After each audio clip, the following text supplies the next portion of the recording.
is the music not working? Maybe it's coming out, but only through...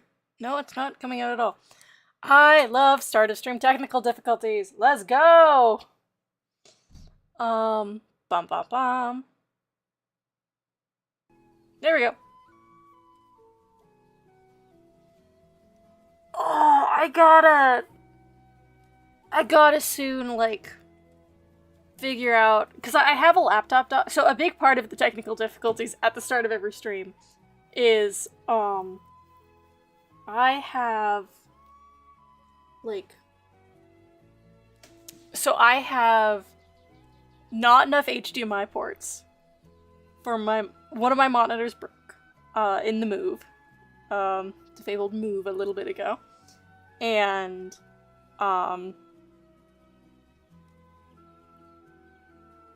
so that one was the only one that could take DP, which my desktop is pre-built.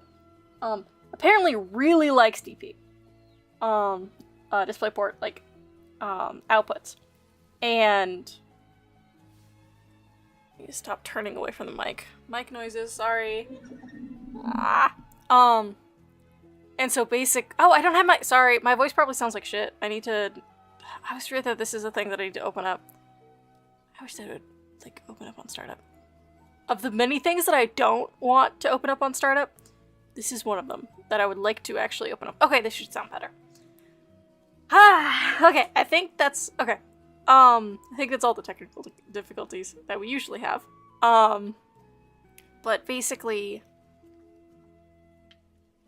so it usually comes out of, so I've lost a monitor. I had a backup monitor. I now have another backup monitor. All of them only take HDMI. And so I have one working HDMI port on my desktop. The other one's broken. Hi, Via! Oh, is it a big stretch, or do you want up on the lap? She just wants attention. As soon as I backed up to say hi to her, she was like, no, What do you want? You're staring at me so intently. Do you want to play? Do you want pets? Maybe she does actually want to be up on the lap. Okay. Dog acquired. Oh. Hello. Hello. My tracking is probably all fucked up because she's like giving me a hug. Okay, I guess I have a dog in my lap. Anyways. Hello, baby. You are my weirdest little girl. Oh. Okay, settle down. I know you want attention. But,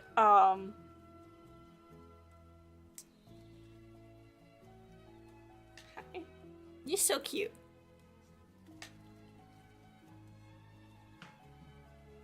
Okay, he wants hugs.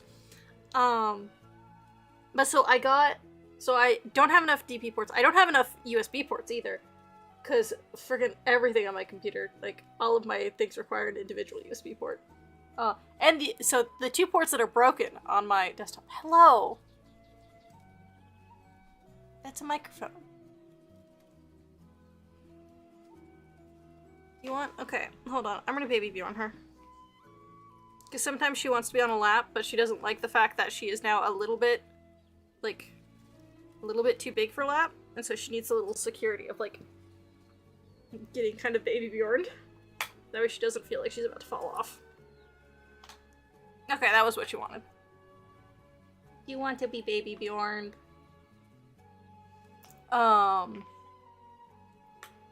But... So I don't have a USB-C port, and I don't have, one of my HDMI ports. And so, I got a laptop dock, where it's like a thing that you'd plug your laptop into and then have a bunch of monitors for, like, that way you could have, like, a hybrid desktop, laptop, setup. The problem is that all of the ones that I looked at take USB-C. And so I need to go get a USB-C adapter. That way I can get enough HDMI ports and USB ports. That way I can actually use my desktop well.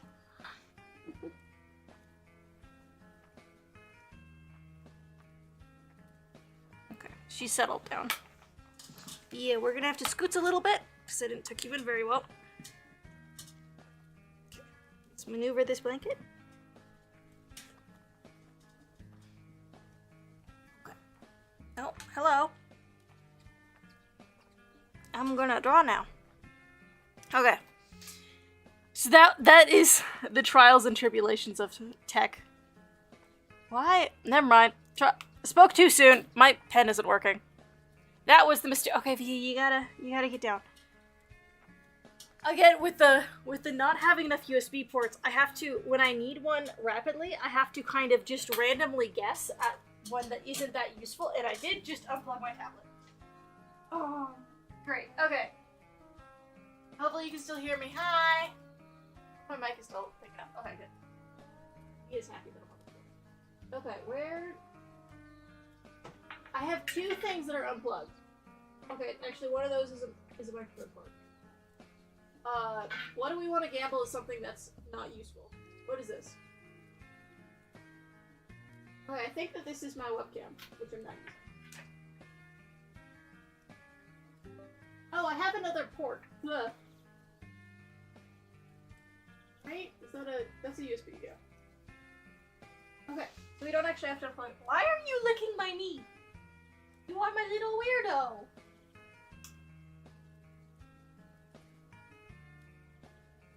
My dog is very weird. Come on, weirdo. Okay. You want... Yeah.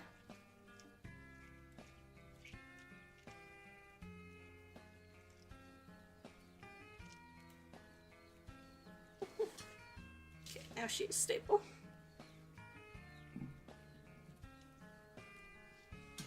Okay. Now does my pen work? Yes.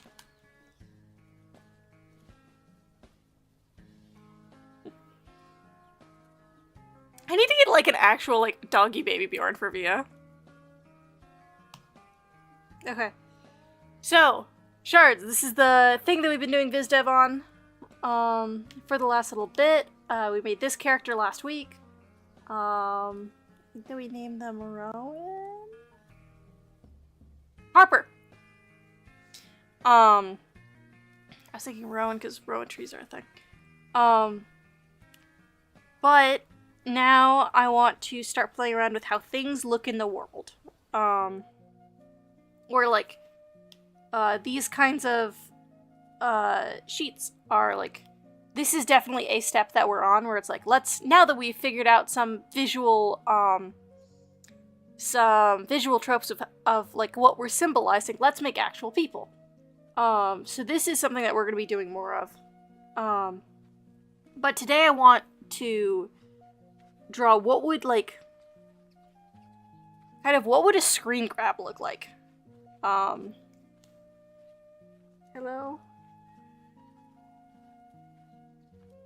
Or maybe not complete. So this is where I was starting to figure out like, okay, what proportions do I like? Because, characters that I've done in games have been slowly transitioning from very chibi to like, okay, more normal, proportions. Because like, initially I was like, I can do a lot of emotion in the face. Like, I've worked primarily on platformer games. Not necessarily. It's like platformer games and like tactical like Fire Emblem / Mystery Dungeon games. It wasn't really a Fire Emblem game, but it has like that kind of art style. So those both are pretty, I think like their roots are from pixel art, and so they have a more chibi kind of orientation is the word that I'm thinking of, but that's not pixel art tends to go more chibi because then you can actually get facial details. And I'm realizing I don't want to do that. I want to have more body language clarity, because the other thing is, like, with body language clarity, you can have more, like, attack tells. And then also it creates less of a jarring thing of, like, because I want to have very realistic talk sprites. I care less about the overworld sprites, because I like portraits, and also there's only so much detail that you can put in. So we're actually going to have to be working at, we're gonna make a new canvas, but we have to work at a screen size, which is 1920 by 8 by 1080. There we go. And so we're gonna be doing this a lot, where it's like making it actually, okay, well, it doesn't want to, because this is like the actual width. So if it's this big, how big do we want our character to be? Let's look at some examples of games that I think are vibes. Okay, so I've had very light experience with Risk of Rain 1, so, but I think that it has, from the very little that I remember, it's only showing Risk of Rain 2, Risk of Rain 1. So, like, and we're gonna be pasting these at scale. So if we're taking inspiration from these things, we have, because from, like, this does feel like a good, it makes me think of, like, the fact that, like, okay, characters must be small, because small means that you can get more movement. What are other, Celeste? I need a Celeste screen grab. You can actually see the, like, kind of chibi thing that I was talking about. And a Hollow Knight is a good platformer, but why is this screen grab not at aspect ratio? Whatever. So using these two games as examples, we can see, like, okay, this is the amount of, like, kind of shit that we want on screen, and also how big we want our character to be. I'm just gonna look up, I swear I've played more platformer games. Hollow Knight doesn't have that much platforming in it. Hang on, I can't see chat. No, don't move it up there. This is another reason why I need to get my monitor situation fixed, is because usually I just chuck y'all onto my third screen. And then I have references on the screen. Okay, let me look up platform games. Wait, Ori was one that we've talked about a lot. Ori and the Blind Forest? I know that there's two. I haven't played either. Okay. I want, like, platforming sections. These are beautiful.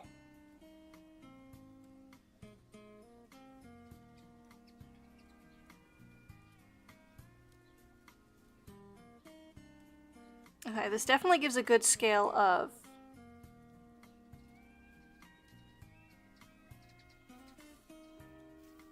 I wonder how they... Hold up, we're gonna... Stop it here. How did they do this? Because they don't have the time to hand paint every tree, so some of these must be scatter terrain. So you can see, like, there's this little ridge here. And so, like, matches with... So it's, like, different parts that are assembled to make a tree. And then they push them into the background when they're not an interactable element. Because, like, let's see if we can find a duplicate of something. Is this 3D? Because that also... I don't think so.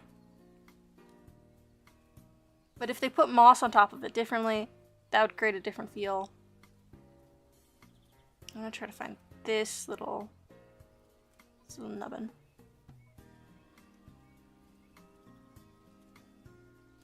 I must have made enough trees. Yeah, I don't think that it's 3D because these are very much hand-drawn. Trying to find something that I can find is I mean, they could have also made it like a... Something fell in the apartment above me. Where it's like made these be like a vector path. Where it would like create them. It's so painted. That's a hard effect to get with painted.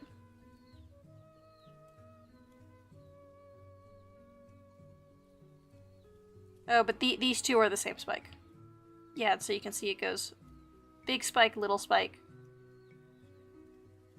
But these two spikes are different. But I'm pretty sure that these two are the same spike.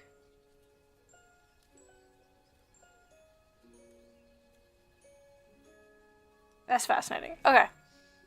I might have to do like a little study of this and try to figure out how they did the things that they're doing. Okay. Platformer games. Pepper Grinder? No, I just looked at Pepper Grinder and of course it came up with the actual thing. Okay. This is another one that one of my teammates has been mentioning. So it's much more clear with where its like edges of stuff is. It's very much like this is done doing vectors. Okay, so we know, I think from these four, and you can see the kind of like beakhead thing that I was talking about before. So we know the scale of levels that are generally on screen for this style of game where it's like a platformer. Celeste probably has less because Celeste only needs to show you the amount for your next puzzle. Because it is kind of a puzzle platformer in the idea of like you were trying to figure out, first you have to figure out how you want to use your dashes in order to get through, and then next you have to actually execute that. Is kind of the like short gameplay loop of Celeste. I haven't played Ori. I haven't played either of these two games. I haven't played Risk of Rain either. I swear I've played more... Is it just that I got very obsessed with Celeste for a while? Hang on. I sort my games where I hide them once I'm done with them. So maybe I have stuff in my hidden games. I mean, Hollow Knight is a platform Metroidvania. But Hollow Knight isn't based on movement necessarily. It's more Metroidvania than platformer. It's kind of platformer by the aspect of how it's doing. It's 2D.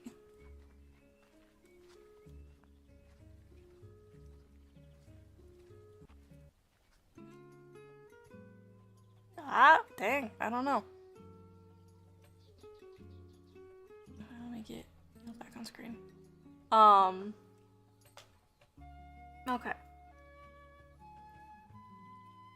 So, if we make them be full screen, so we're gonna be doing,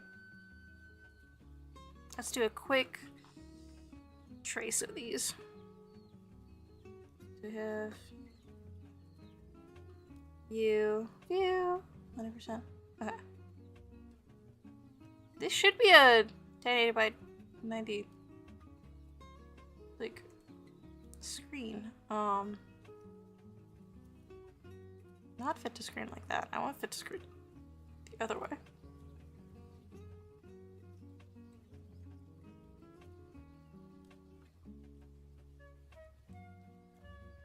How big is Cintiq?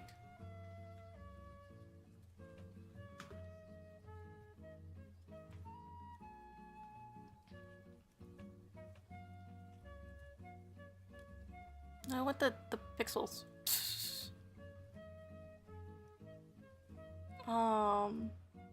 Does it show it in display? Display.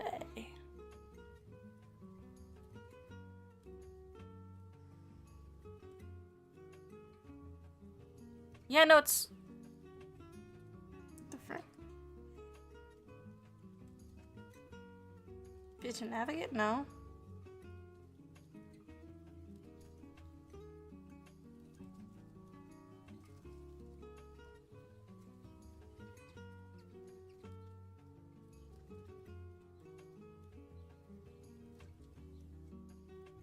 It's very close. Oh, it's... These two are still blocking. Okay. Okay, so this is at 100%. Okay, it's just that these are blocking some edges. These aren't, like, blank areas. Okay. So, we have a pen on. Okay. Sorry. Do we have... Yes, we are on a different layer. Okay. So we can... We have it where... This is Pepper Grinder's idea.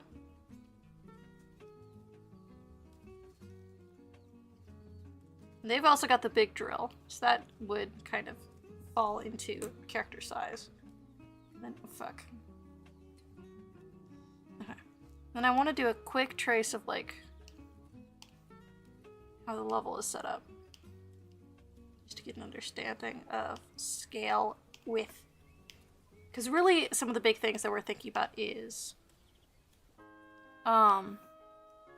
scale of main character in relation to world, and then their proportions is kind of the big questions that we have for today.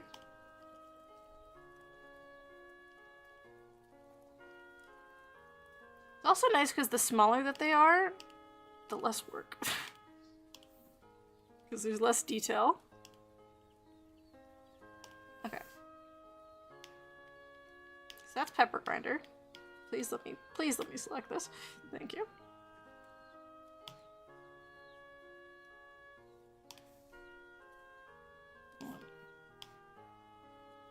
It is very little. Interesting. Let me check these two both in a folder. Okay. Ori.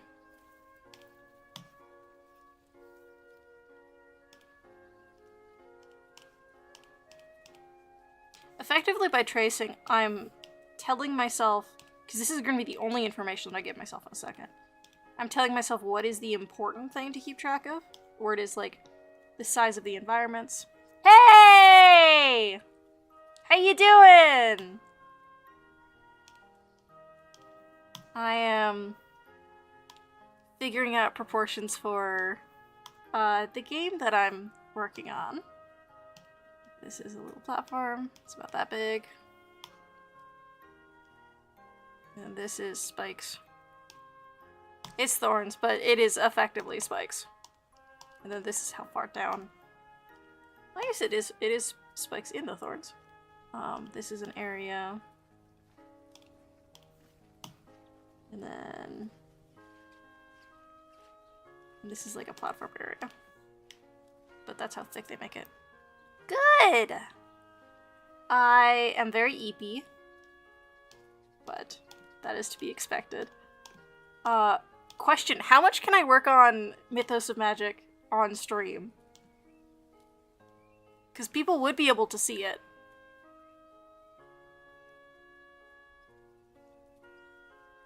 But...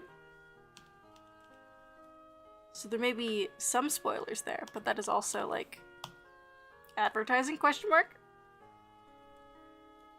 Okay, and then we need to do the little guy.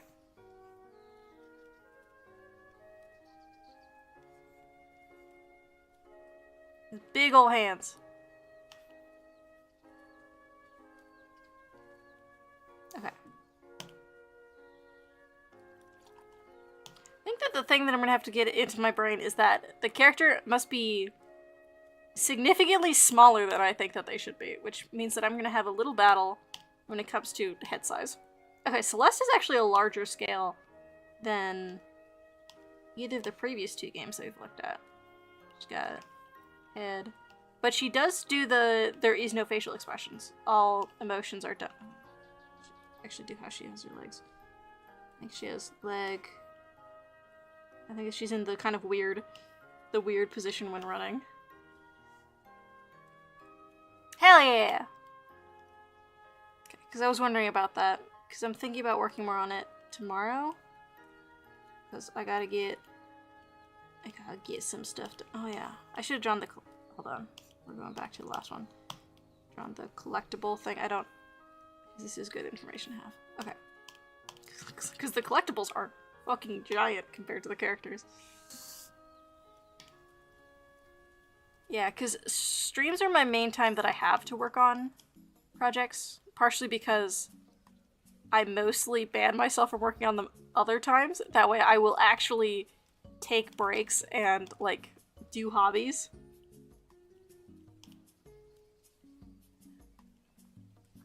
I am very good at taking breaks, I promise. I have been playing a lot of Fire Emblem recently. I'm playing a maddening run of the Golden Deer route, which... Okay, everyone online said that the Crimson Flower route was the hardest. I fully disagree. I played that one on maddening. Granted, it was New Game Plus, but I basically didn't use any of the New Game Plus stuff. And at least in the Crimson Flower route, you have armor units. I have nobody with defense, and so I'm having to, like, cause, like, okay, so the, hold up, okay.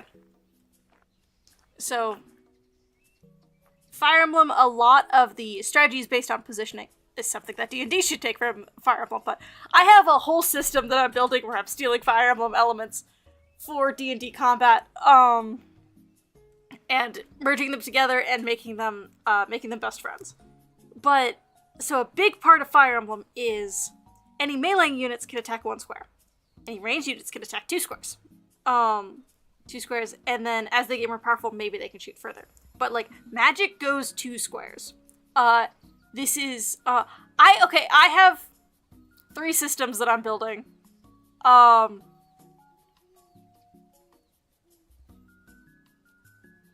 This is the one that I think is the most likely to end up becoming something. This is the one where I have, like, kind of said, internally, where it's like, when it's finished, I will run another campaign.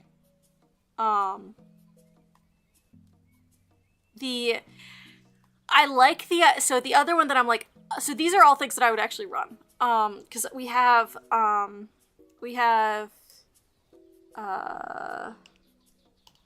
sci-fi murder mystery.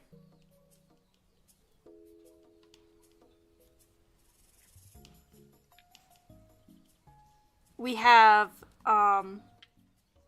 fae, political, intrigue, and, post,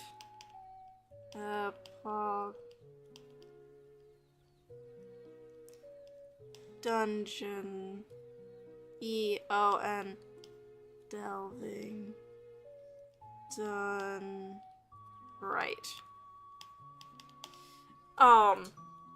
These are my 3 systems. This one is for one-shots. Or, like, I think it has to kind of, unless you're running it online, which you can do it a little bit easier, kind of has to be a one-shot. It's a murder mystery party, kind of. This one, the, like, summary of it is, it's fully stolen from a book that I have strong opinions on. Where it is, you are a member of a generation ship. You are a member of one of the 6 clones in a generation ship. When cloning is used for the prolonging of life, where it's like when you die, you get resurrected. But you only have the memories of the last time that basically think like you saved your game, when you've gotten the last brain scan. 70 years into your journey, all of you are, all of you have been, immediately, have been cloned, from, like, an emergency failsafe, but you have no memories since the launch. That was when your last mind map was made.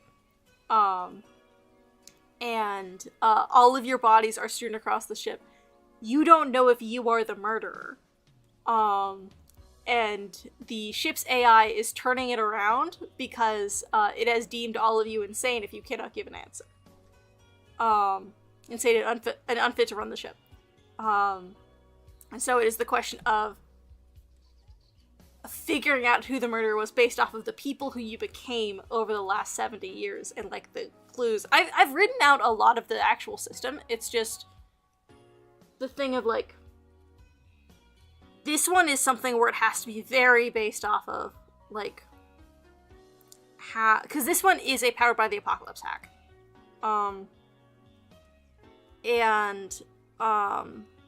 But the thing is that there's a lot of work into the individual one-shot, because how it is run is, it's not at a table. It is a, like, murder mystery dinner party, basically. Where you designate different rooms as different areas. Yeah. And then, like, hang on, I'm gonna sneeze. Oh, it felt like it wasn't gonna happen for a second. And then checks are instead done, like, you explore the different rooms, there's like description cards for the different rooms, and then there's checks that you can only make, you can make one check per 10 minutes, or 5 minutes, depending on how long you want your session to go, or you can only retry a check every 5 minutes.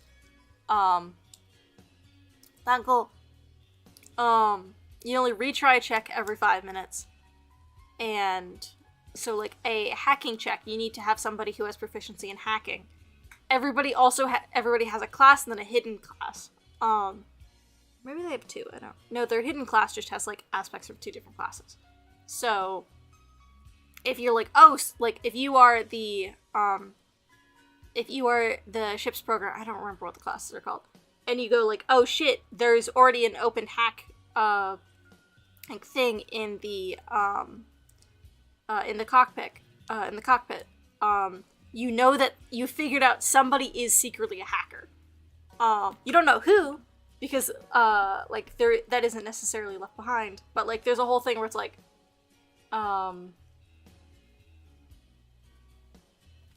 there's a whole log system of who goes through what door, which only the captain can see, and, like, so it's like Among Us, but a murder, in, like, you're trying to figure out who the murderer is, but also, like, nobody's dying necessarily, or if they die, they lose since the time when they last made a mind map, and so there's, like, it's very interesting. I have probably the least amount of enthusiasm for it, actually, because I love long-form things, and I think it would be how fun it is would greatly depend on how much people bought into it, and how much people bought into their characters. And that is something that is hard to do in a one-shot, I've found. And I think that the sci-fi murder mystery falls apart when people are playing themselves, playing a game, rather than playing characters. And so, I think it would be fun. I think it would be a fun, like, let's do a day-long session.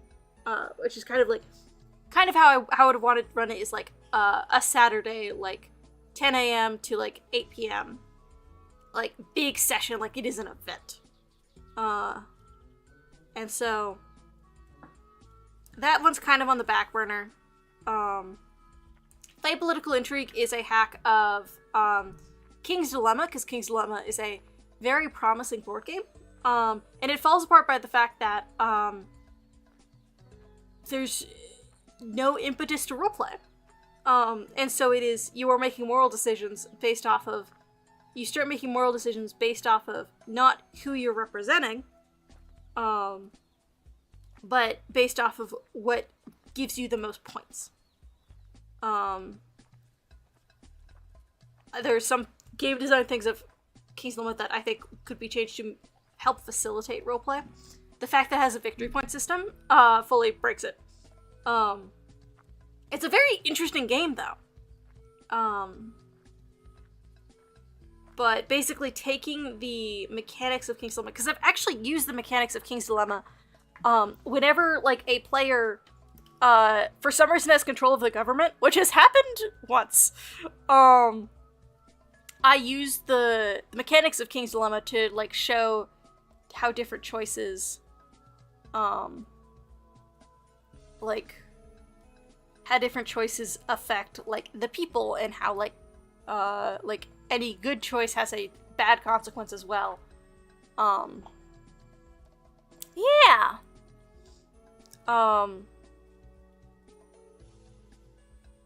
But, so this one, my main impetus for wanting to do it is because, I think the fun way of doing it, like, it would require less setup from me, because a lot of it is, this one is also just fully player conflict.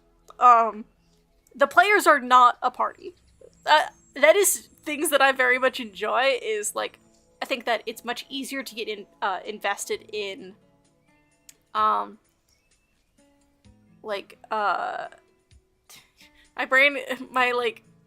game dev brain is going, like, user-generated content. But, like, things between characters, because, there's always the thing with, when you have a DM in it where it is, like, the DM is also God in the world, and so it's, like, this is something that I think that you're very good at, but there is, like, that feeling of, like, okay, me with another person, or, like, my character with another character, could go anywhere, and neither of us are in control of the situation. Which is a very potent, fun thing. It's also something you have to tread lightly, because, like, it can also end up being, like, a very rough situation. But it's very, very intense, and that's very fun. Also, I want to have the idea of it is, it's player on player, making decisions for their people, and there's also the, and it's just completely over, like, I take out all my china, and it's completely on, like everyone is having a tea party, while there is, like, this tenseness, which I think is perfect for, like, political intrigue vibes. And then, this one is my favorite. It also takes the most work. I think I figured out how to do it, how I want to, but I need to rework all the classes. Cause, basically the main, so the main things of it, I'm stealing from Fire Emblem. Yeah! I love doing that too. The things that I'm stealing from Fire Emblem is, any ranged thing goes 2 squares. Any melee thing goes 1 square. You cannot move through enemy squares. You can move through ally squares. Maps are very small. Or, like, they're very narrow, I should say, where it's, like, there's lots of choke points. So, and then the stats, it's not like, strength, dex, constitution, it's, might, frick. Let me pull up my document. I forget what the movement one is called. No, I don't.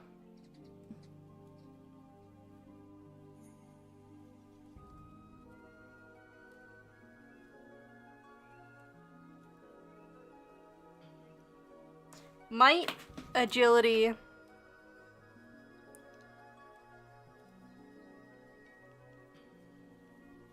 might, agility, defense, resistance, and a will. Kinda does this, yeah, you get to have a council with the people of the world and make decisions that impact, yeah! That was something that I really loved when I ran Tyranny of Dragons, was the council sessions. I didn't get to it in the second time that I was running it, but I was very excited for it, because I had, like, done a lot of work with the factions of the world. Okay.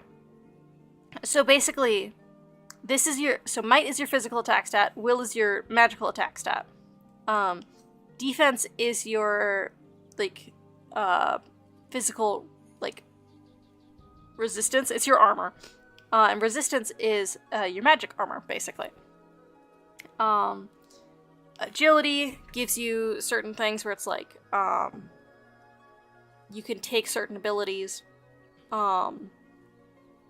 And does agility have anything? Because a big thing with it is you always hit. Oh, you have a dodge threshold. That's what it is. Where it's, your dodge threshold is your agility score, if you hit it. Yes, because, something that I wanted to do was, you are, a lot of when it is not your turn in D&D, you are very passive, which doesn't make sense. You are being attacked. You should feel very much like, ah, shit. But in D&D, you can't do anything about it when you're being attacked, except for if you have a reaction. You can only use one reaction per turn, and a lot of times characters don't have a reaction that can be used. Which leads to a lot of times, because it is kind of a turn your brain off when it's not your turn in D&D, you end up actually missing times when you could do opportunity attacks, unless, like, your table reminds you. Wizards and, like, spellcasters, because they have less health, tend to remember when they can shield. But opportunity attacks and shield are generally the two main reactions. In this game, I want it where it is, like, on being attacked, it is, like, you do not roll to hit, they roll to dodge.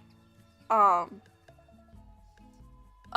way, like, if you're being attacked, you are actively doing something. You are rolling a 20 and you are hoping that, I don't know if I'm going to use 20s because a big part of this world is, it's numerology. But it being a 10 is too OP. But,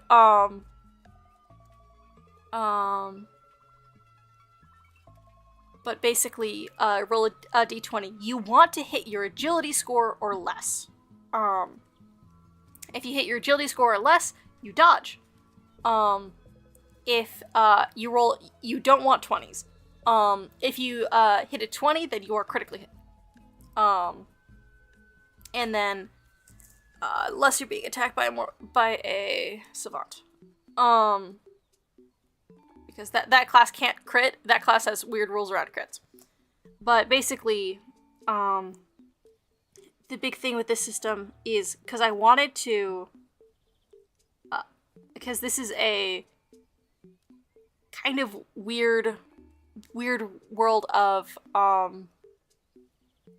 like, think of it like, because another thing that I wanted to solve, a problem that I had that I wanted to solve with this world is, why does stabbing somebody not kill them?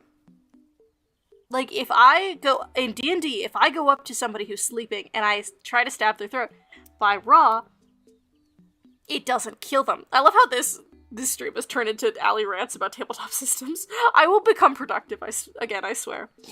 But, by raw, if I slit someone's throat, they don't die.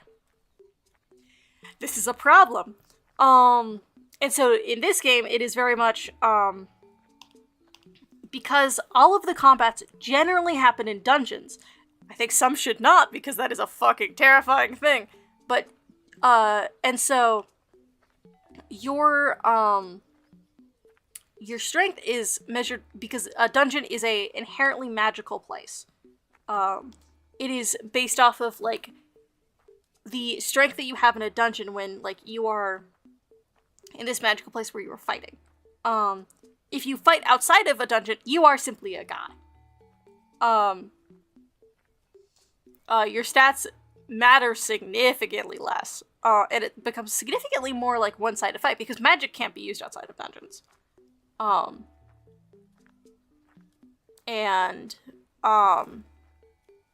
Which is also how I balance the fact that charisma is an overpowered skill in D&D. Because granted, yes, you can use will. Will is an equivalent to charisma. You can use will as a skill check thing, but you can no longer do magic, because you typically won't be doing charisma things in dungeons. Because a lot of times you will be fighting chimeras, which are dungeon monsters. But basically, how this is done is you have, when you are attacked, because, like, a lot of it is, like, you are drawing strength from the dungeon until you are out of, health. So you have a number of vulnerabilities. Or, fuck, I'm calling it reservoir. I need to figure out how to explain this clearly. Or it is, like, the amount that you can get hit for. Which is, so when you are attacked, let's say this guy is a sword guy. Which, he wouldn't be a sword guy because he's, like, beast. But, it depends on what kind of chimera he is. So he can only hit you for, so he's doing physical damage. So you are, subtracting your defense. So you have, you have a reservoir of 10 minus whatever defensive stat that you are using. Since you're being attacked melee, you're using your guard. Or you're using your defense. Which, I don't know why I call it guard in the document. So let's say that you have, 3 defense. So you have 7. If he hits you for 4, you take 4 damage. What if he takes you, this isn't your health. This is your vulnerabilities, basically. This is the amount that you can get hit for. And so your actual health is like, 20. So you're level 2. I don't know why you have that stat spread at level 2, but it's fine. So he does 4 damage to you, and now you have 16 health left. What if he hit you for 10? Or let's make the math easier. What if he hit you for 11? So, the stance that you are currently in is your attack stance. It's the stance that you have to be in order to, do any damage. So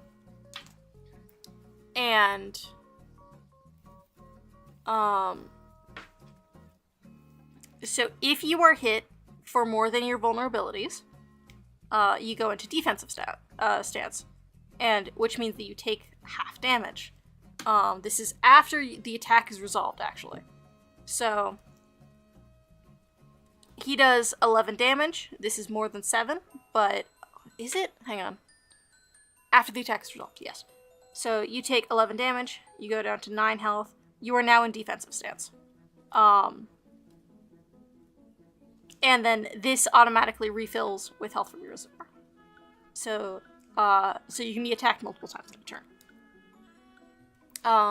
The actions that you can make in the different stances are different. We're between offensive and defensive stances. And so you have 2 actions per turn. One of them is to switch stances. Right? Yes. And so, like, you could, so, like, you can, switch stance back to, offensive stance, and then hit him, but, he could have, attacked you and then used his second action to run away. Or he's just kiting you. And it creates a lot of interesting things like this, where it's like, okay, then you can move back, you can, switch stance, move back, so now you are out of range of him. If you start your turn in offensive stance, you automatically, can move, 5 squares at the start of your turn without taking any actions. And anyways, it creates a lot of fun,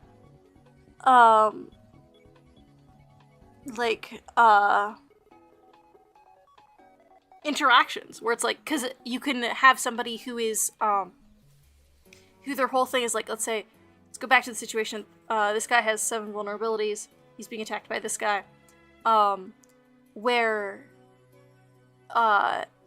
because, your vulnerabilities are refreshed after, the damage is done, if you hit him 4 times or like, say 5 times for 3 damage, then he is still in attack stance, and one of your allies can hit him without taking the half damage penalty.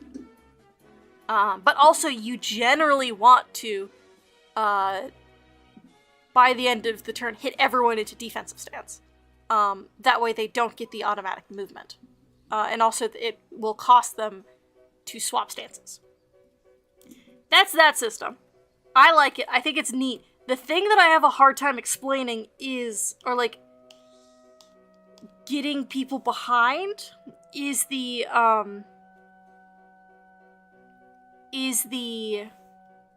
like, why does hitting someone for a big attack make them take less damage after that?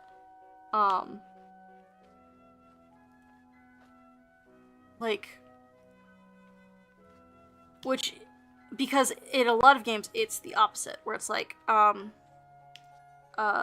Fire Emblem, if you hit one of the monsters with a gambit, and break all their shields, then they, become, like, vulnerable, and they can't attack the next turn.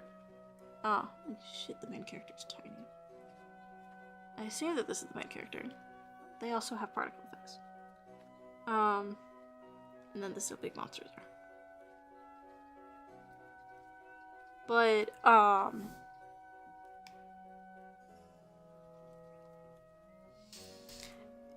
I think that it is actually worth the effect of flipping it, because it creates another dimension of class identities. Where it's like, because also, all of the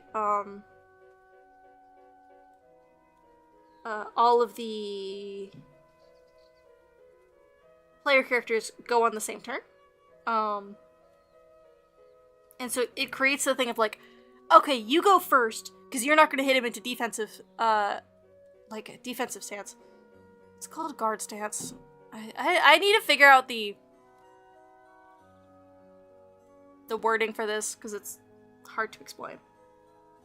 Like, you go first, you're going to damage him but not hit him into guard, and then I'll take advantage of, like, because when you first pop them into guard, it, you still do your full damage.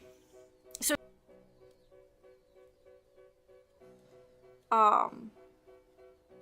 for both mages and melee people to have, like, because you can be a mage, you can be a melee person, and then you can also be somebody who does a shit ton of single damage and somebody who does lots of small attacks. And these are groups that intrinsically need to work together, because like the people who can't pop someone into defensive but do a lot of small attacks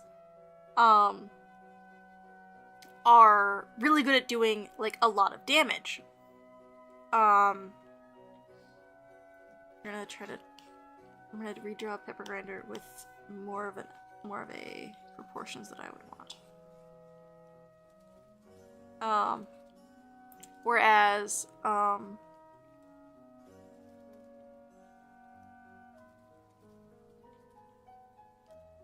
Whereas like, somebody who does big single damage, puts them on the back foot, can't actually do a ton of, like, damage, but they're really good at, effectively, status effects.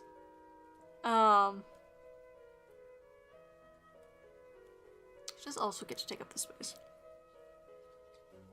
I'm drawing Madeline.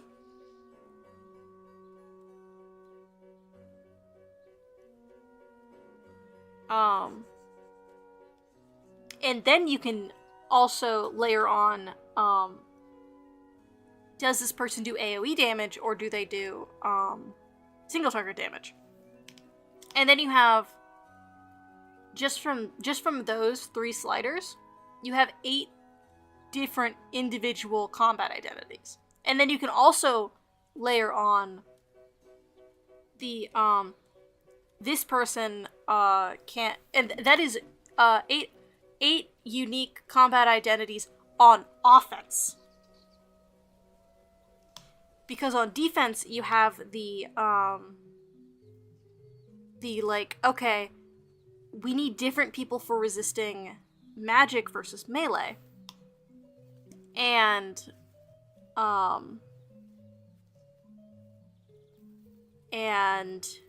then we also have movement is a big thing. Movement is a big thing for defense, given the fact that enemies no longer have a large range. So then we have, this is somebody who like does defense by fully moving out of range. We have or this is somebody who tanks it. We have, this is a melee defense. This is a magical defense. And then we have the like, and then we have the defense thing of like, this is somebody who can't defense. That like they defense by hiding behind somebody else. Because remember, enemies can't move through, like, you can't move through enemy squares. So like you can't have a glass cannon character who is like, okay, I can never be in a spot where like, if I'm ever able to be targeted by an enemy, I'm fucked. But they still get to like exist as that class identity. Because they can go, okay, I will have to always be positioning myself to where other people who are better at blocking can do that. But they don't necessarily have the mobility to go, okay, I will never go into defensive stance. I will simply use the movement to like run in, run out. And then we have all the mixings of like those offensive and defensive things, which creates a horrifying chart. Because like they don't like obviously you shouldn't mix them. You shouldn't mix each of them because some of them aren't as compelling together. But that is the big parts of the game, because it creates, because one of the big things with D&D combat that I want to fix, that I think that Fire Emblem fixes really well, is the fact that D&D is inherently a game about found family. I think, or at least is a game that the gameplay very much supports that. You are a group of people who adventure and save the world together, doing things that like even with all of your other like NPC relationships from backstory, etc. Because of the amount of screen time, you will generally become closer with your party than with your NPC buddies. This is a generalization, but it is something that I have found true a lot of the time. And so, I need to like, bam. This head is still too big. Look how big this head is. Our character's gonna be fucking tiny.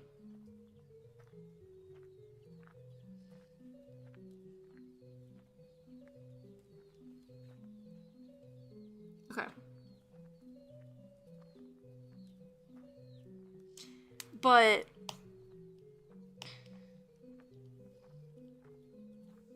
despite that, one of the main like conflicts of that in the game design is the fact that like, why is it that if it's not my turn, my buddy's getting stabbed right next to me, I can't do shit about it. There is no, or like even if it is my turn and I'm like, I want to protect this person, can't do shit about it. There is no. This song is gonna make me sad. Please hold. Why is this mixed in there?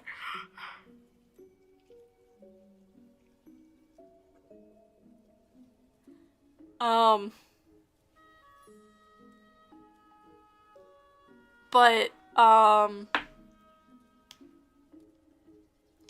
there is no defend. There is, like, there's certain things you can interact with, where it's like, Sentinel. But why can't, like, the scene of taking a bullet for someone is such a powerful scene that can...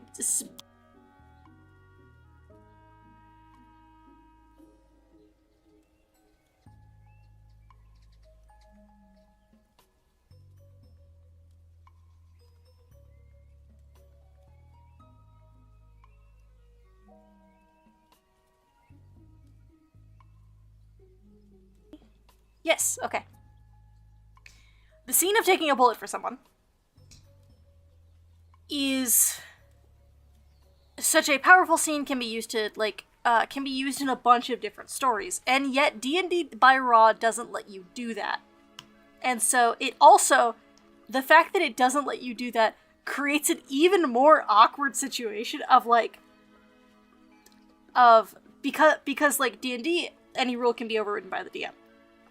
So it creates the very odd, like, thing of, like, okay, I want to do this action.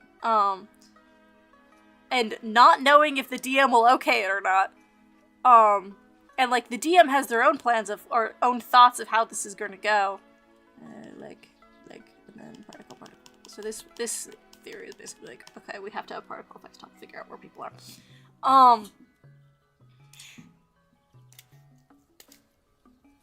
And so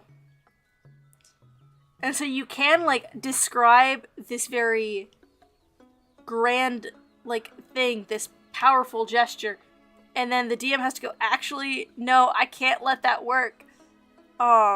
Which sucks.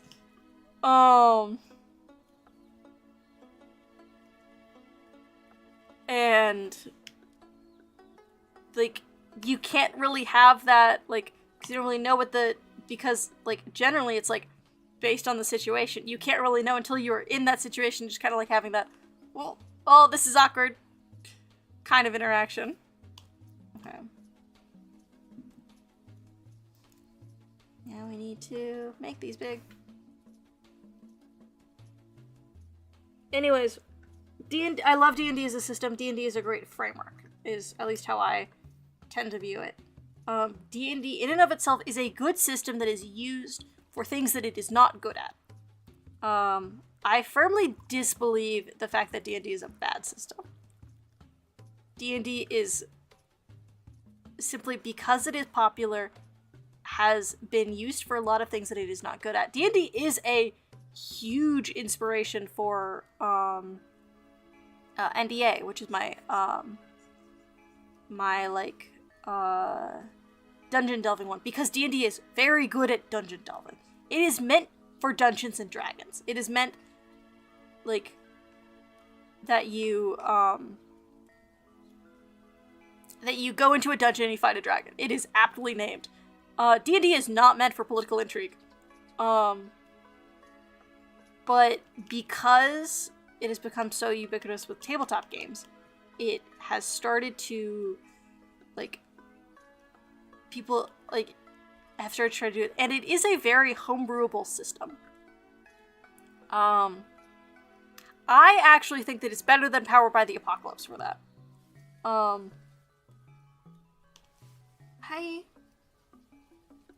Maybe.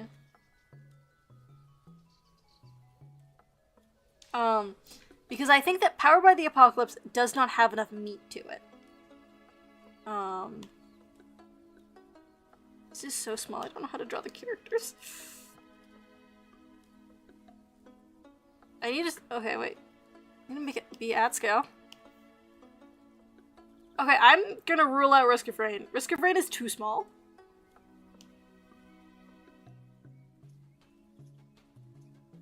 I think this scale feels better to me.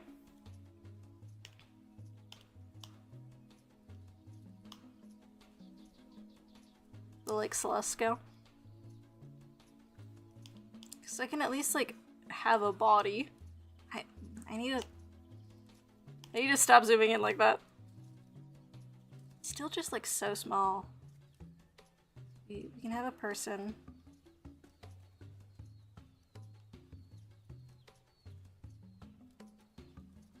I'm still like, I'm not drawing a person, I'm drawing a blob, a silhouette, 'cause it's so small. But I think that Celeste is like the bigger one.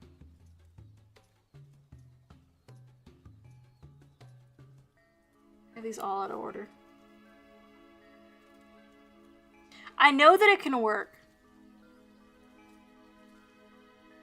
Okay. Let's draw. We're gonna put, what's her face? Harper. We're gonna draw them as a main character. Just to see, like,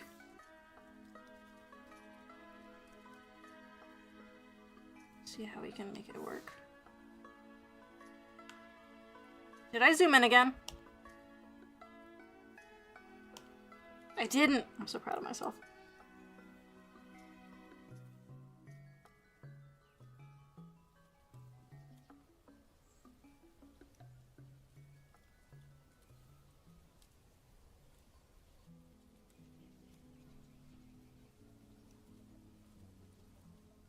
But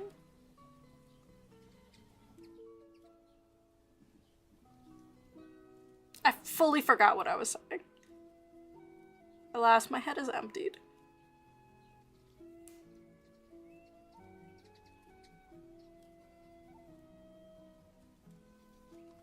This actually gives good information for how we need to be doing character design. Because we need, like, we don't really have space for line work, unless, I can try doing line work.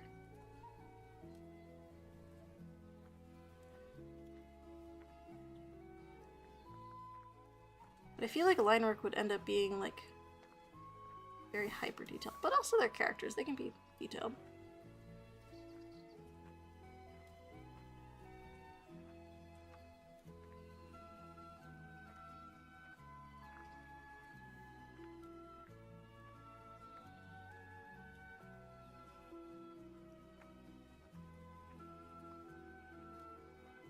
I do think that we want to take the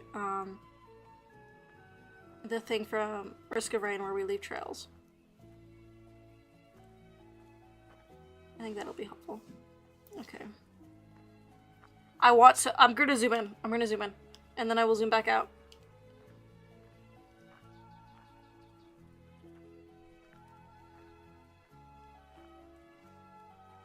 Here. Okay, let's see what it looks like with line work. Do later. It's over later.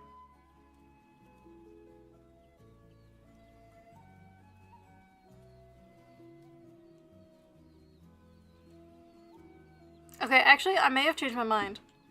I think that line work good. Hang on, I have an idea of how to do this efficiently.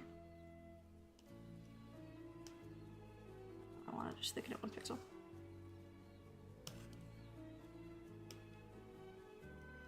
And then... Ah.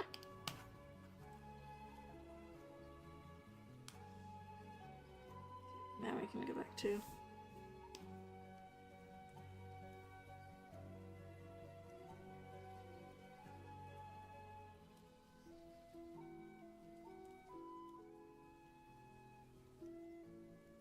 I gave them no arms.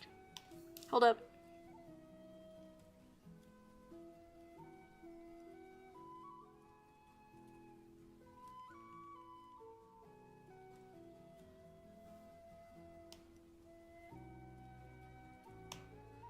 That actually works surprisingly well.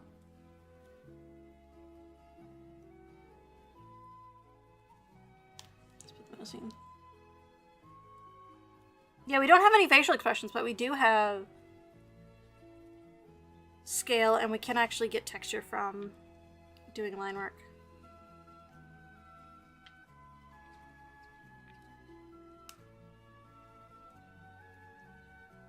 It's also small enough that way we can animate it very like, neatly.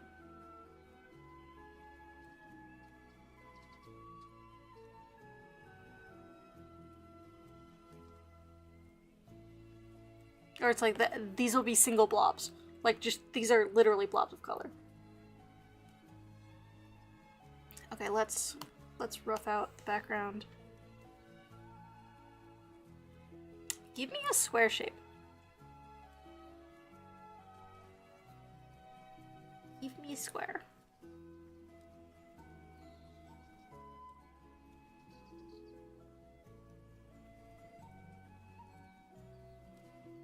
Default. Give me a shape. Shape.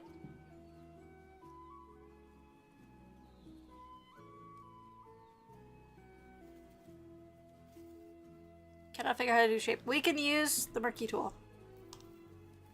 Because I have an idea of a cool way to do the background.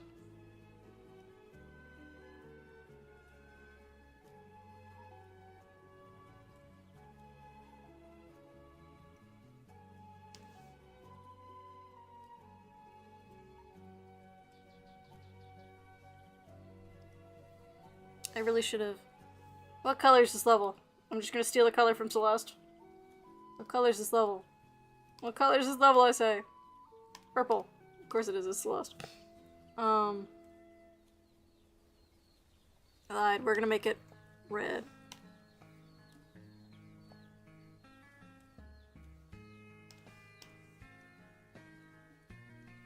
Let me...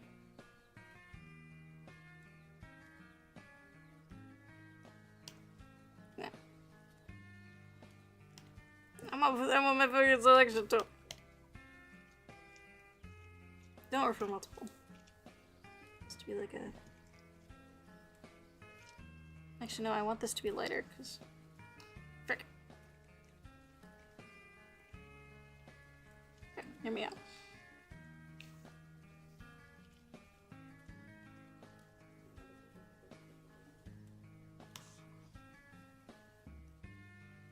The fact that it keeps on...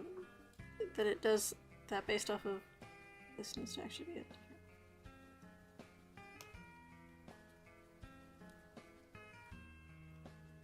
And this to here.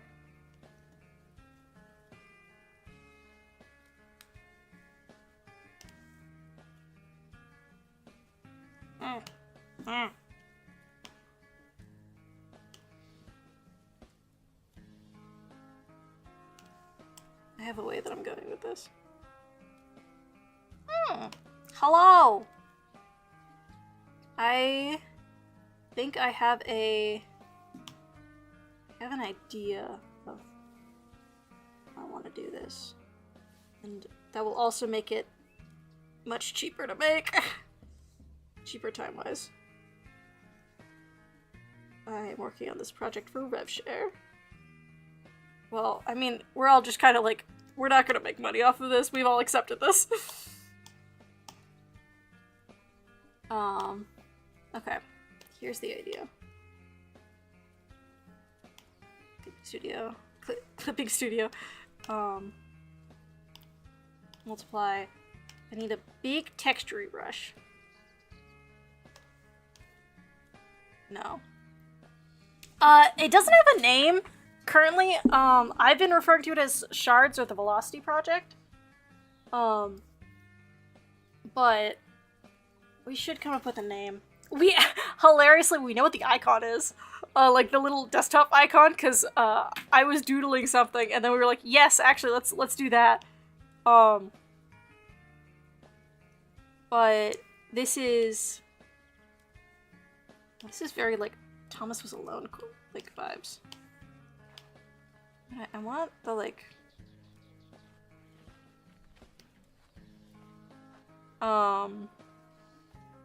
but this is the project that my game dev buddies and I have been working on, where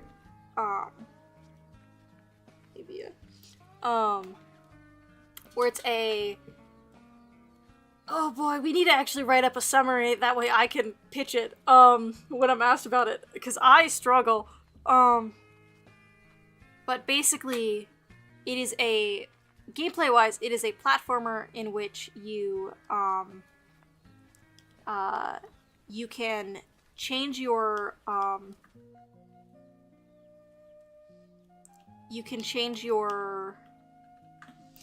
okay, I'm gonna try my hardest.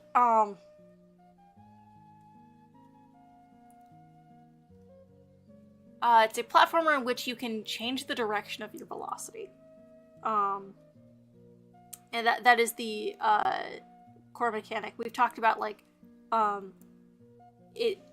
damage being done by like almost loader style from Risk of Rain 2, where you are like having to like fully ram yourself into enemies.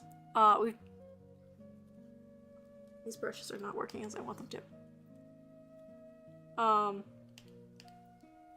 But the it's a for the world. It's easier for me to pitch the world. The magical apocalypse happened in the 1920s, introducing magic to the world and also ending civilization as we know it. It is now the 1970s. The ground world is inhabitable, but people are still living on floating islands. And magic has made it so that way people's like appearances, think like fantasy races, are instead of determined by ancestry, are determined by their like personal ideals based off of individualism and community, or being true to yourself, or becoming what is best for your situation.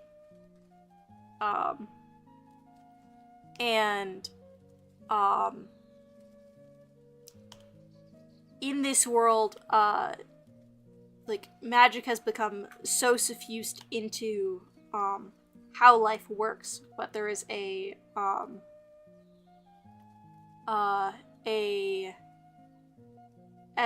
over the course of the adventure, we haven't even designed, or we know vaguely who she is, but finding people who are against magic and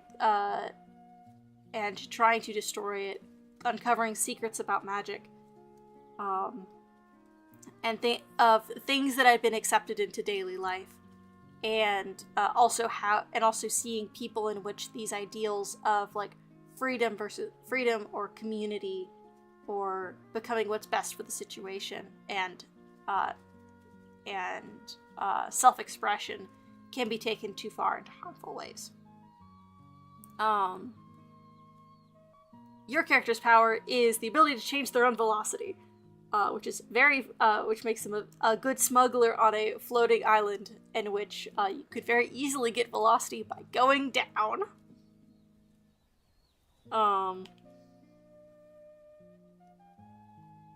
don't have any brushes that I want, but that is the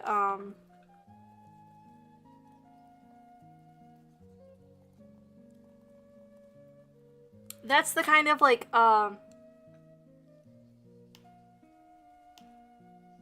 is this? Oh yeah, well, it is almost work. That is the rough summary that we have so far. See, there's an effect that I'm trying to get, and it's not working. They don't have texture enough brushes.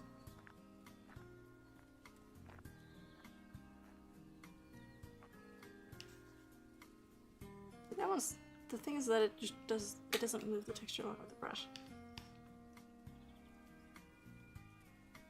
But this is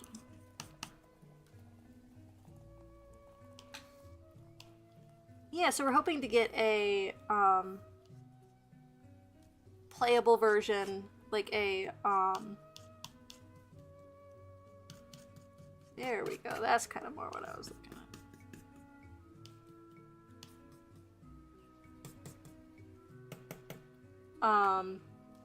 Like a proof of concept of the movement system, because the movement system is a big question of, this sounds like a fun idea. Is it actually fun? Or it's like can people keep track of where their character is?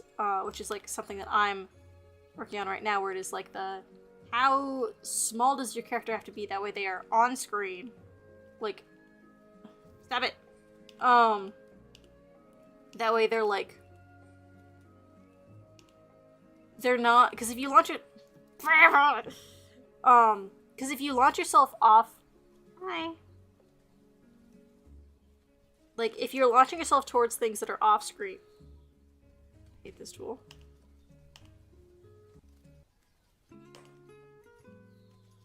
Because if you're launching yourself towards things that are off screen, you are not in control of what's going on.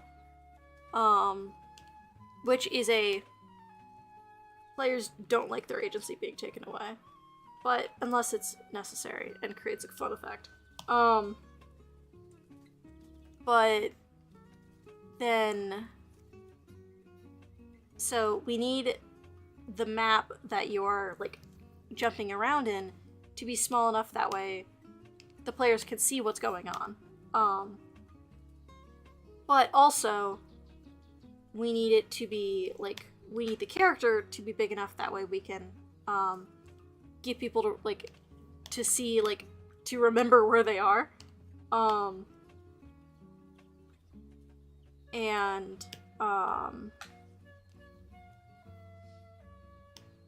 Because if they can't figure out where they are, that is also a problem.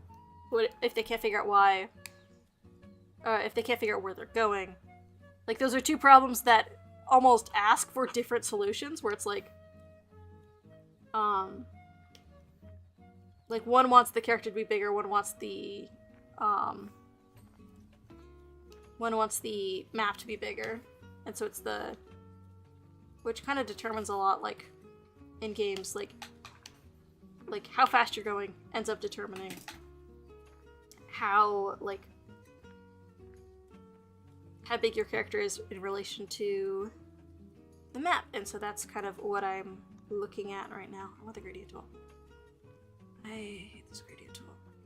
Transparent. Render transparent, I say.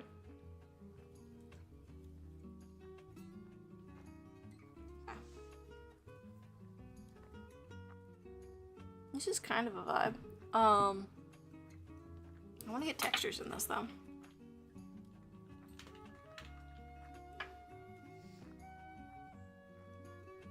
Because I think... Yeah, so this is the base layer.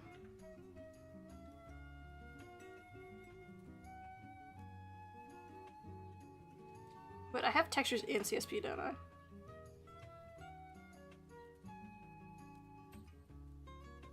Hold up.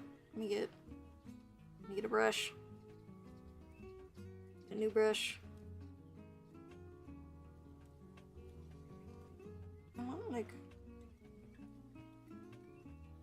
I don't want to make a new one based off of this. Now I want to apply the texture of like a brick or something like that. There's wood. I don't think the wood would work well.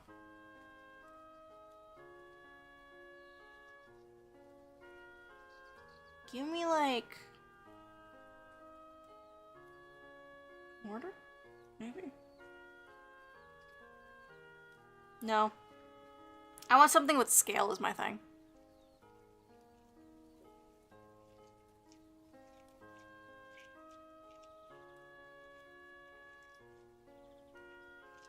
Because we have scale from having a person in the scene, but...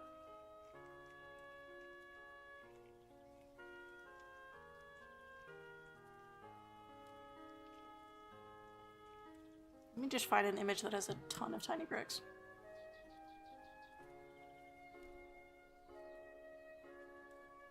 Brick texture, big! There we go.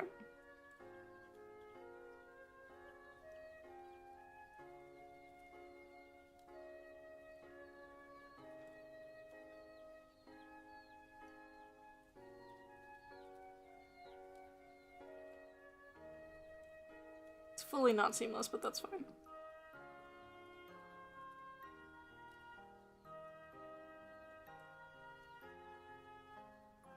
this to be on like overlay.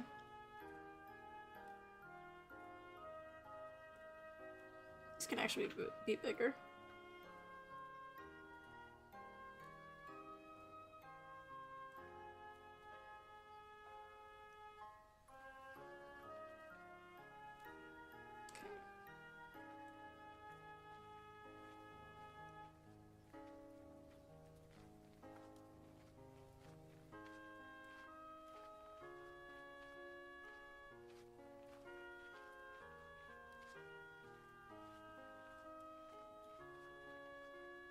And then we'd have something like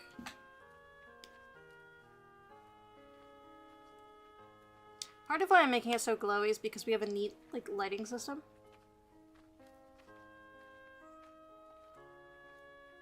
I don't want this to be clipped. Or maybe I do. And so then we can do something like just on the top edges. Just at the top edges. I'm not really doing much level design right now, actually. I'm kind of doing, like, art style deciding. Because, like, level design is, like, figuring out, like, the actual layout of the stuff here is fully, like, fully stolen from Celeste. I want to lighten it, but also, like... Hello? Oh, I'm on the wrong layer now.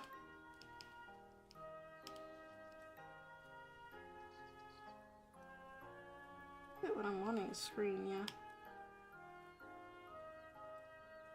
And then spikes don't get a... Spikes don't get that. This is denoting, like, kind of making it clear where you can walk. Yeah! More like small things that we add.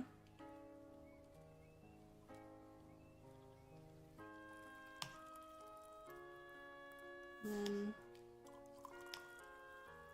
try to make it look like this little bit is like an outcropping. And we can add a shading thing below.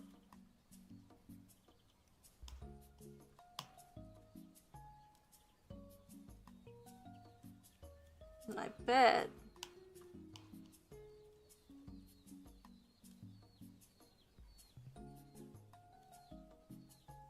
is this like it's not on that layer. Oh yeah, let's just go over here. And if I do something like Sharpie, Sharp, Sharp.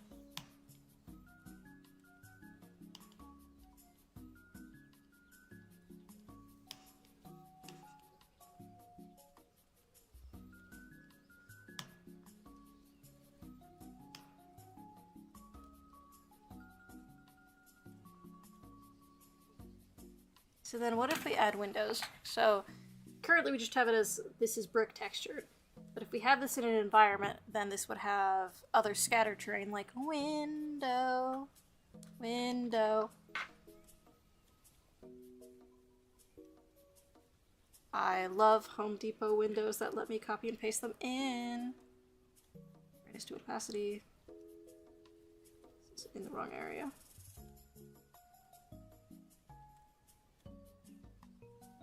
Yes, this would be.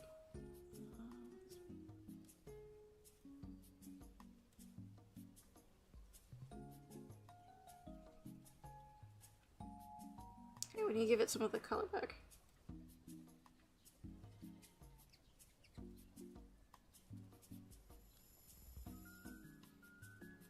Mocking up stuff is so much fun.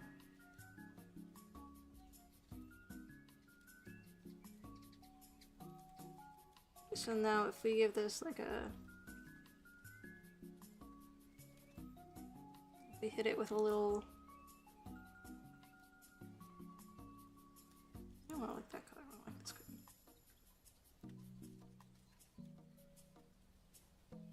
No, just be like an orange glow. There we go.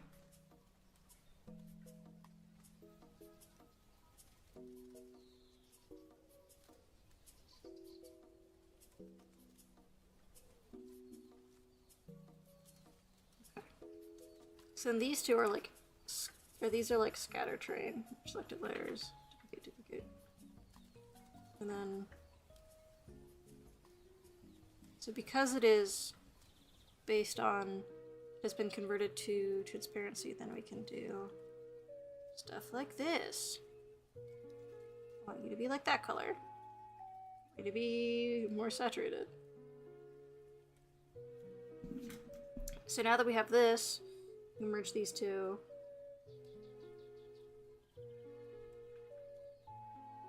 And like,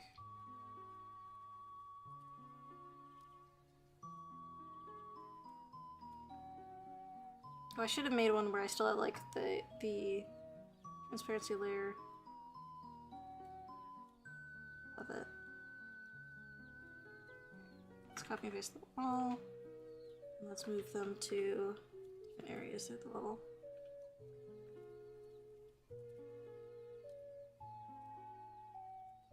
That won't cause me problems. The fact that I moved the rotation center. I wish that I could turn off rotation centers. Like, they're useful, but not for me. Yeah, like, what am I missing?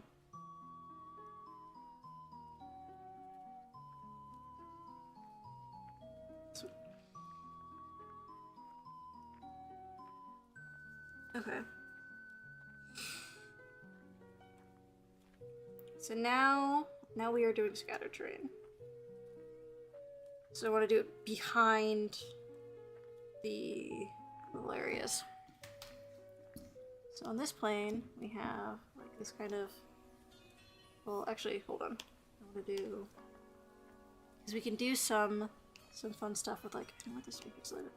Some fun stuff with like differentiating the depth here. As we said, actually no, we've said that anything that's darker is more towards the camera. Not that much darker. So now we can't do it on a spot where there is a window, but we can make it so that way this is like jutting further out. This is even further. We can have this place be like further back.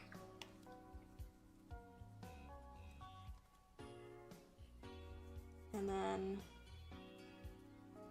maybe this bit is a little bit further back. Okay. And then we can go back here. And this is like the layer of where we have. No, it has to be more dark because it is being backlit. Is kind of the vibe. So then we can add like wires and stuff.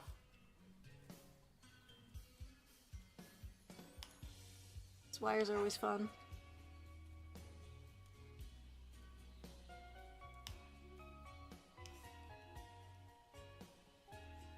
We have like little bundles of stuff.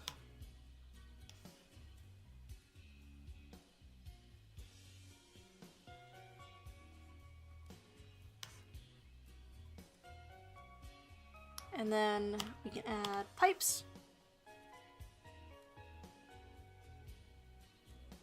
Which is basically just shapes like this.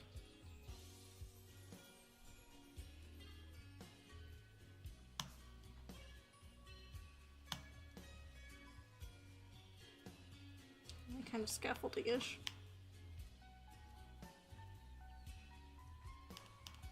And so now, if we want to also have things very close to the camera, we can do.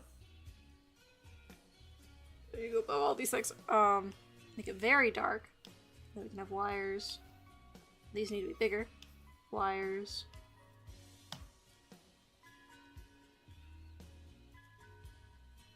We have a little.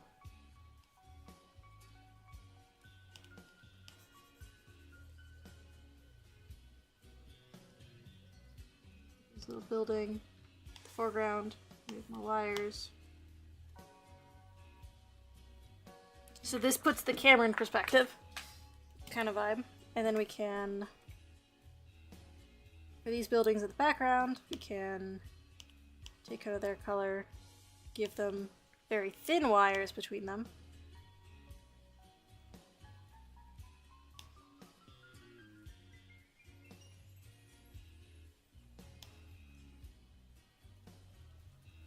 We can also give them pipes.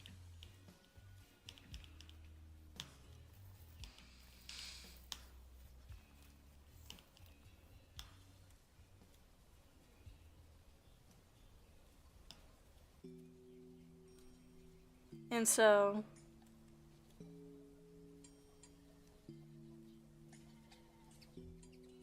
and then like we can need both of these layers. So then if we make this darker,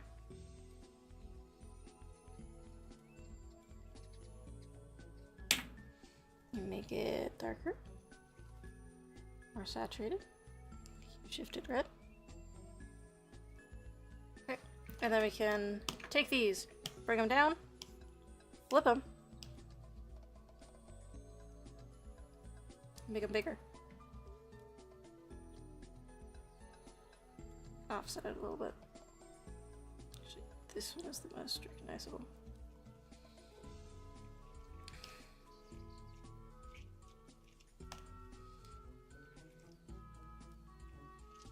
And then we can also do, we can make these two alpha locked. And then hit it with a little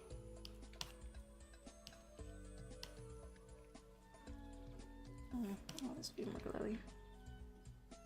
Hit it with a little bit of top of building glow.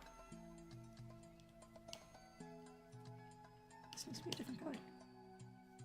I don't really like the top of building glow. Top of building darkness?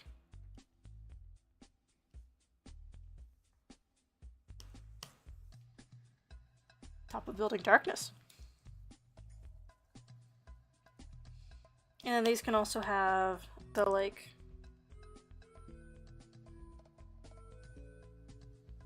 windows in the background. Except that they would be less detailed.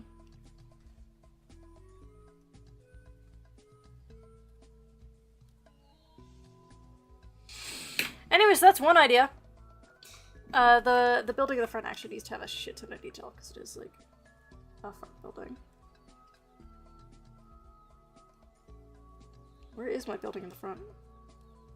Hello, there it is. So like this needs to have like little ridges and stuff.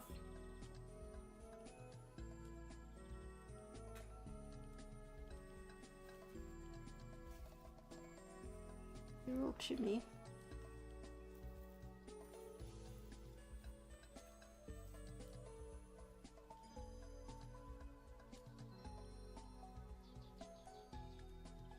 And we can also do fun little things where it's like, let me go back to where the wires are.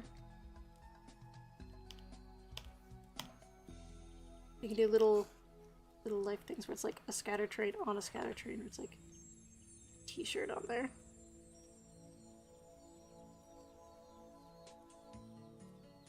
So this says like people live here. Yes.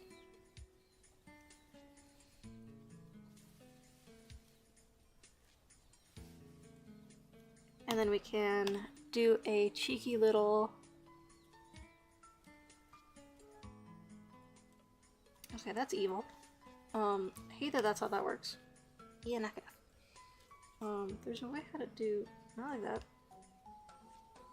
I found a way how to add adjustment layers. New layer.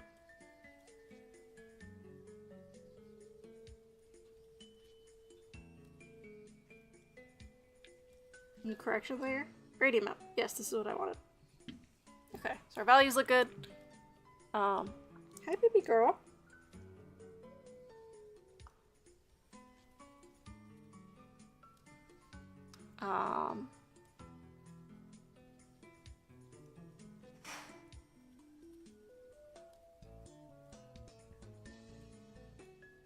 We have different moods.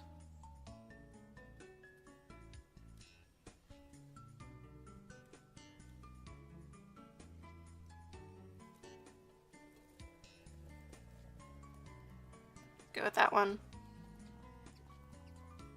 Overlay.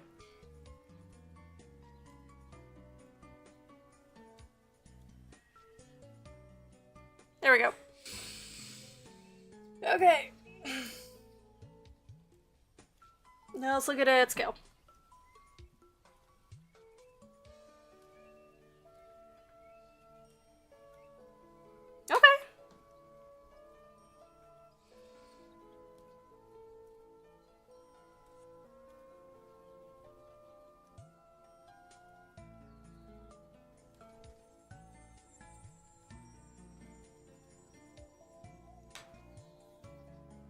Yeah, it slaps.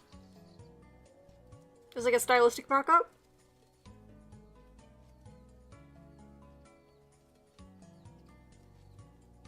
Yeah, do you want to be free?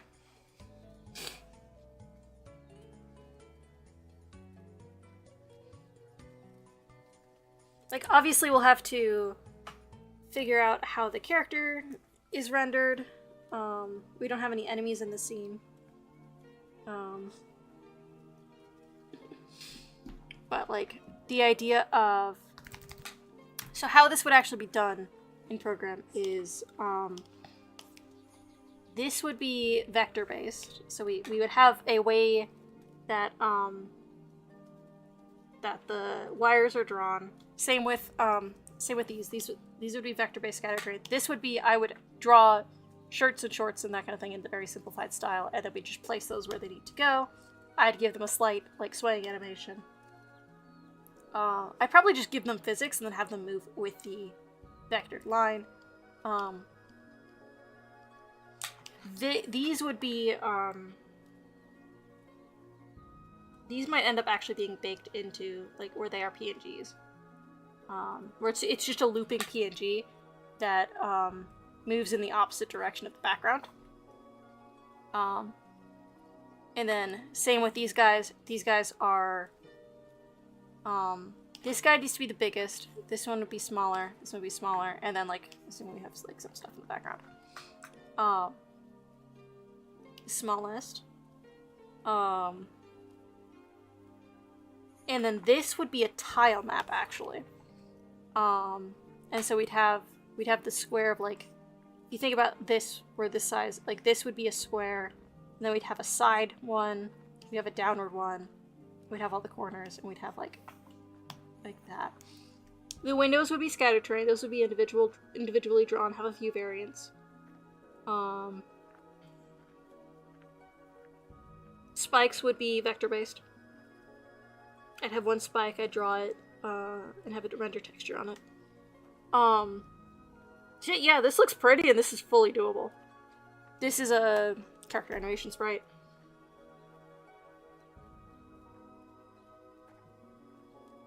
And then I'd probably I'd probably do these as bricks, and then I'd have the texture be put on by the engine.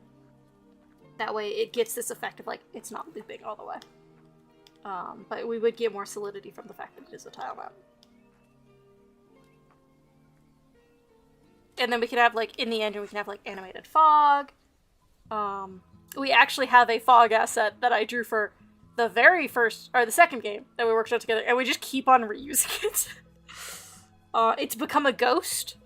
It's become, I think it's been used in, like, every game that we've worked on, because, like, just having a generic, like, big fog texture, super useful. Hell yeah, this is, I am feeling very good.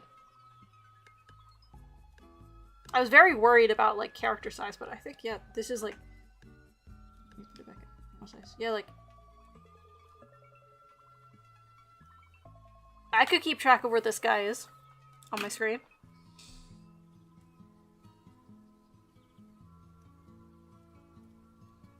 And, like, let's see what happens if we shrink. Do we want line work? Yes.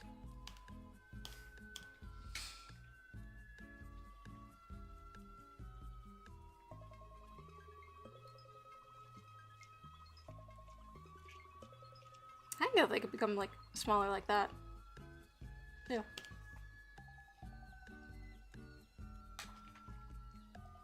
Yeah, you're gonna unplug my headphones as you're getting down. Let me put you down. You almost unplugged my headphones anyways. Fuck yeah.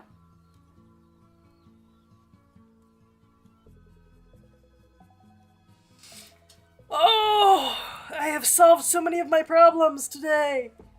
This is good. And there's lots of shortcuts for how to do these things. Where it's like, we're getting silhouettes and all these things. Where it's like, I do like how, like, jaunty the front building is. I'm pointing at it with my finger. Where's my pen? Where's my pen?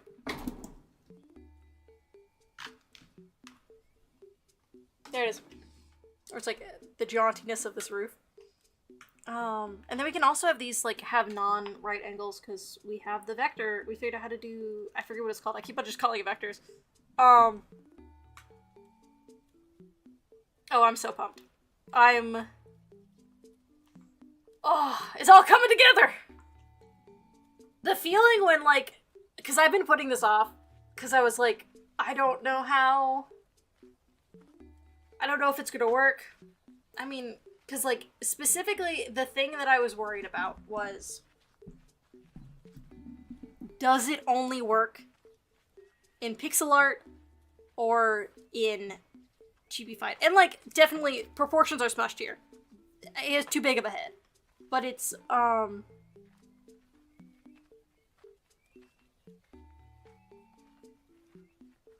it's definitely a...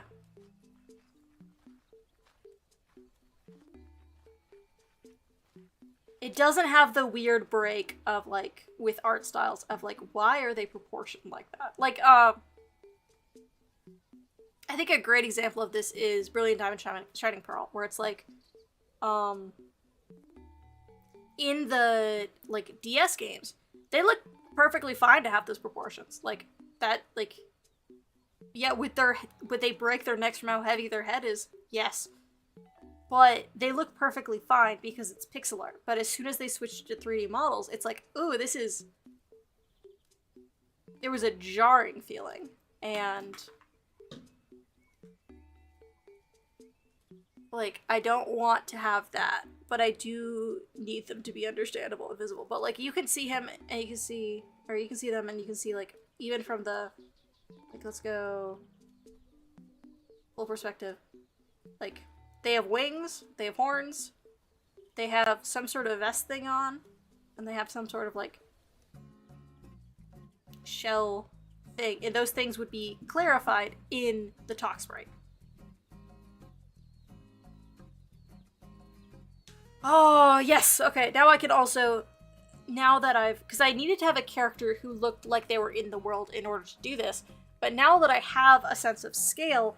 I can then make better characters. It's like kind of the chicken before the egg thing where it's like, I kind of need them both to be proto-chicken and proto-egg and then they could build off of each other. Oh. I'm so happy. Okay. Well, that is my time for stream. I need to... My dog is... I think that she wants to play. She's been pacing. She left my lap, sadly.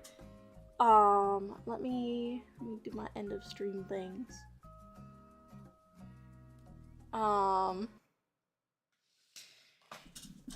We got... today we did a lot of studies on... Bring back my things. We did a lot of studies on different games. We did a study on how they laid out their environment and their character to scale with the environment and their proportions. We looked at Pepper Grinder. We looked at Ori. We looked at, and I don't remember which Ori game I took that from.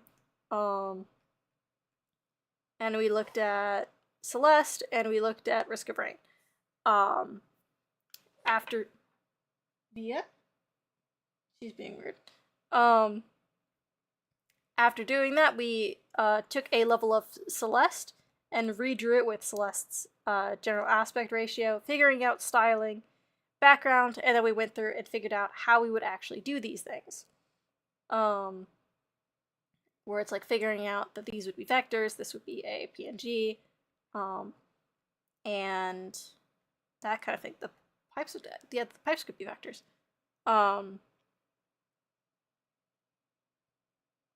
And we also drew our character, figured out that they could fit in the world. Oh yeah, I did transfer them, that's why there's anti-aliasing. And so we've solved a lot of problems. We may not have a... I may spend tomorrow painting, because I didn't really get to do much of that today. Today was a lot of problem solving. I may spend tomorrow doing meme redraws of Sybil and Guillaume. Because I was thinking about that this morning, and I think that'd be funny. Um, um, yeah. Let me see. Let me see if I'm gonna send you guys off somewhere.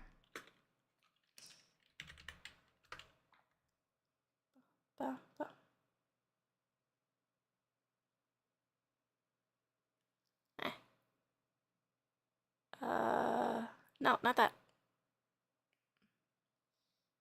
Um,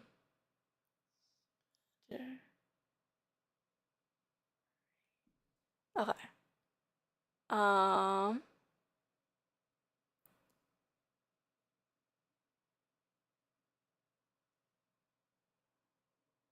let me send y'all to Peppermint Swirl. Yeah. She's doing more,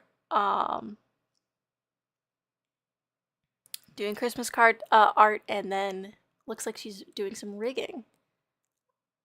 Was her hair rainbow? Her hair is not rainbow. I'm just struggling with seeing green and blue today, I guess. Oh yeah. Well, I'm gonna go rest. Wish you guys a good time over there, and I will see you guys tomorrow. Bye bye.